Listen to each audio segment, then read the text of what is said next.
Chapter 5. Belshazzar the king made a great feast for 1,000 of his lords, and drank wine in the presence of the 1,000.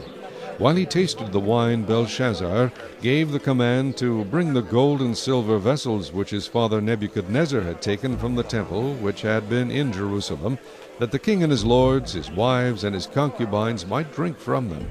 Then they brought the gold vessels that had been taken from the temple of the house of God, which had been in Jerusalem, and the king and his lords, his wives, and his concubines drank from them. They drank wine and praised the gods of gold and silver, bronze and iron, wood and stone. In the same hour the fingers of a man's hand appeared and wrote opposite the lampstand on the plaster of the wall of the king's palace. And the king saw the part of the hand that wrote. Then the king's countenance changed, and his thoughts troubled him, so that the joints of his hips were loosened, and his knees knocked against each other. The king cried aloud to bring the astrologers, the Chaldeans, and the soothsayers. The king spoke, saying to the wise men of Babylon, Whoever reads this writing and tells me its interpretation shall be clothed with purple and have a chain of gold around his neck, and he shall be the third ruler in the kingdom. Now all the king's wise men came, but they could not read the writing, or make known to the king its interpretation. Then King Belshazzar was greatly troubled, and his countenance was changed, and his lords were astonished. The queen, because of the words of the king and his lords, came to the banquet hall. The queen spoke, saying, O king, live forever! Do not let your thoughts trouble you, nor let your countenance change. There is a man in your kingdom in whom is the Spirit of the holy God.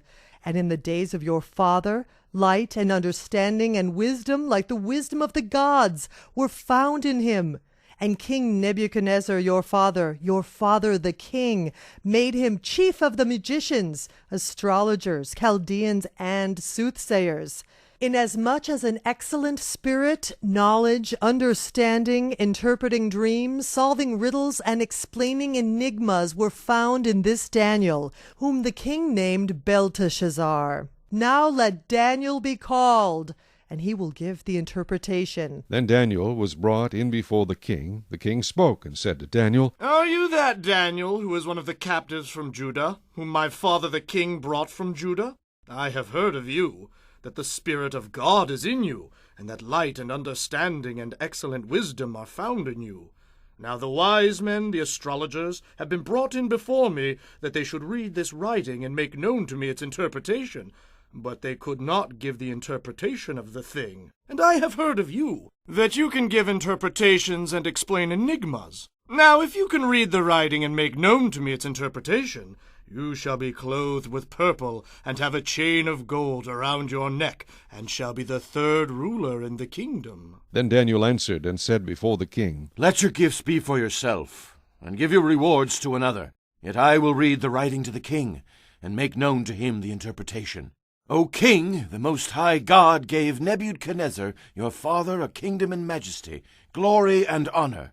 And because of the majesty that he gave him, all peoples, nations, and languages trembled and feared before him. Whomever he wished he executed, whomever he wished he kept alive, whomever he wished he set up, and whomever he wished he put down. But when his heart was lifted up, and his spirit was hardened in pride, he was deposed from his kingly throne, and they took his glory from him. Then he was driven from the sons of men, his heart was made like the beasts, and his dwelling was with the wild donkeys. They fed him with grass like oxen, and his body was wet with the dew of heaven, till he knew that the Most High God rules in the kingdom of men, and appoints over it whomever he chooses. But you, his son, Belshazzar, have not humbled your heart, although you knew all this, and you have lifted yourself up against the Lord of heaven. They have brought the vessels of his house before you, and you and your lords, your wives, and your concubines have drunk wine from them, and you have praised the gods of silver and gold, bronze and iron, wood and stone, which do not see or hear or know, and the God who holds your breath in his hand, and owns all your ways, you have not glorified. Then the fingers of the hand were sent from him, and this writing was written. And this is the inscription that was written: Mene, Mene, Tekel Upharsin. This is the interpretation of each word. Mene, God has numbered your kingdom and finished it. Tekel, you have been weighed in the balances and found wanting.